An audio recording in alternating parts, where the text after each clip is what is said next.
Kita akan bahas selengkapnya pemirsa bersama mantan Direktur WHO Asia Tenggara sekaligus pemerhati kesehatan ada Prof. Chandra Yoga Aditama. Prof. Chandra, selamat pagi. Selamat pagi.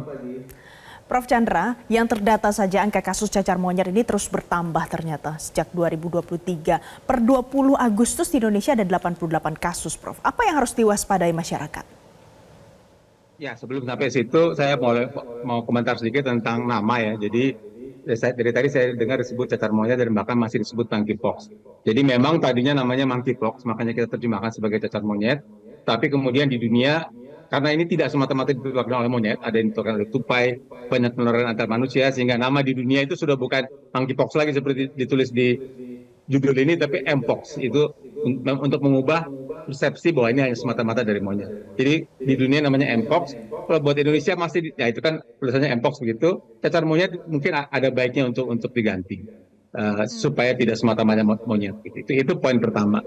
Poin kedua, seperti tadi sudah dibahas bahwa ini pada beberapa hari yang lalu dinyatakan oleh WHO sebagai Public Health Emergency of International Concern, fake gitu ya. Kenapa itu mereka nyatakan? Karena ada peningkatan kasus di Afrika dan yang kedua yang penting ini ada potensi menular keluar benua. Jadi belum tentu ada tapi ada potensi menular. Tentu kita sudah tahu pada tahun 2022 juga sudah pernah dinyatakan bahwa ini sebagai Public Health Emergency of International Concern, tapi 2023 itu bisa ditanggulangi dan berhenti. Artinya sekarang dinyatakan seperti itu juga dengan harapan upaya dilakukan secara tinggi di dunia sehingga kasusnya kemudian tidak menyebar dan bisa ditanggulangi. Itu poinnya. Nah, kemudian kalau pertanyaannya apa yang perlu kita lakukan begitu, ya kalau kita sebagai anggota masyarakat maka kita perlu mengenal mpox ini seperti apa. Saya kira sudah cukup banyak dibicarakan keluhannya. Ada kemerahan di kulit, ada seperti bisul, ada luka dan sebagainya di kulit. Kemudian ada pembesaran kelenjar getah bening di leher atau di paha, ada demam, kemudian ada sakit kepala dan sebagainya. Jadi ada gejala-gejala utamanya di kulit gitu. Itu untuk masyarakat mengenal itu. Dan yang kedua, kalau ada orang di sekitar kita yang ada keluhan seperti itu, kita harapkan segera memeriksakan diri di fasilitas kesehatan supaya ketahuan dia mpox atau bukan gitu. Belum tentu juga mpox kan. Ketahuan dia mpox atau bukan dan kemudian kalau sakit ya ditangani, yang kontaknya ditanggulangi. Itu untuk kita anggota masyarakat. Tapi untuk pemerintah setidaknya ada 8 hal yang saya usulkan akan dilakukan atau saya kira mungkin sebagian sudah dilakukan. Yang pertama sebenarnya yang paling penting untuk semua penyakit menular adalah surveillance, yaitu mengetahui di mana kemungkinan ada kasus-kasus ini. Tadi kan sudah disampaikan ada sekian banyak, tapi kalau sesudah dinyatakan fake, bagus surveillance diperkuat sehingga kalau ada kasus di pulau manapun juga di Indonesia ini bisa dideteksi. Itu yang pertama. Yang kedua, kalau sudah deteksi suspek di pulau mana atau di mana begitu harus bisa didiagnosis. Dan karena ini ada cerita clade 2, clade 1, maka diagnosisnya harus secara biomolekuler. Jadi fasilitas itu harus tersedia. Memang tidak harus ada semua laboratorium di semua pulau, tapi bagaimana rujukannya. Itu soal diagnosis. Yang ketiga, soal penelusuran kontak. Jadi kalau ada satu kasus, kontaknya ditelusuri dan kemudian si kontak ini sebelum dipastikan dia sakit apa enggak, di beberapa negara di karantina juga. Ada yang mengarantina 21 hari, terserah kita mau karantina berapa lama sampai dipastikan dia sakit atau tidak. Nah, untuk yang si sakit tadi tentu harus ditangani. Penanganannya ada 3. Pertama, dia kalau ringan sudah disebutkan bisa sembuh dengan sendirinya. Kalau cukup berat maka perlu masuk rumah sakit, ruang isolasi, juga ada obat tertentu dan perlu putuskan isolasi sampai berapa lama. Banyak kepustakaan yang menyebutkan patokannya bukan hari. Kalau COVID kan dulu kita isolasi sekian hari gitu ya.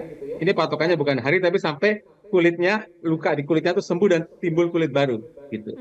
Itu yang perlu dilakukan untuk penanganan. Yang kelima yang sudah banyak dibicarakan adalah vaksin. Jadi ada 2 jenis vaksin untuk mpox ini. Yang pertama vaksin primer, yang kedua namanya post exposure. Primer itu diberikan pada kelompok risiko tinggi, yang post exposure diberikan oleh orang sudah tertular tapi masih beberapa hari, ada yang bilang 4 hari, ada yang bilang 8 hari vaksinasi. Yang keenam adalah yang juga banyak dibicarakan di media tentang karantina di pintu masuk negara. Tentu ini juga hal yang penting, tapi kita mesti ingat bahwa masa inkubasinya kan panjang. Jadi bisa saja kalau orang katakanlah tanggal 8 baru tertular, tanggal 9 terbang, tanggal 10 masuk ke Indonesia, dia belum ada keluhan. Keluhannya baru timbul tanggal 20. Jadi pintu masuk negara memang perlu, tapi itu tidak menjamin bahwa semua bisa tertanggulangi dengan pintu masuk negara. Makanya 6-6-nya harus jalan. Plus yang ke-7 adalah tentang penyuluhan kesehatan. Acara Metro seperti ini kan membantu pemerintah untuk menjelaskan penyakitnya kepada masyarakat supaya masyarakat mengenal dengan lebih baik. Itu yang ketujuh kan.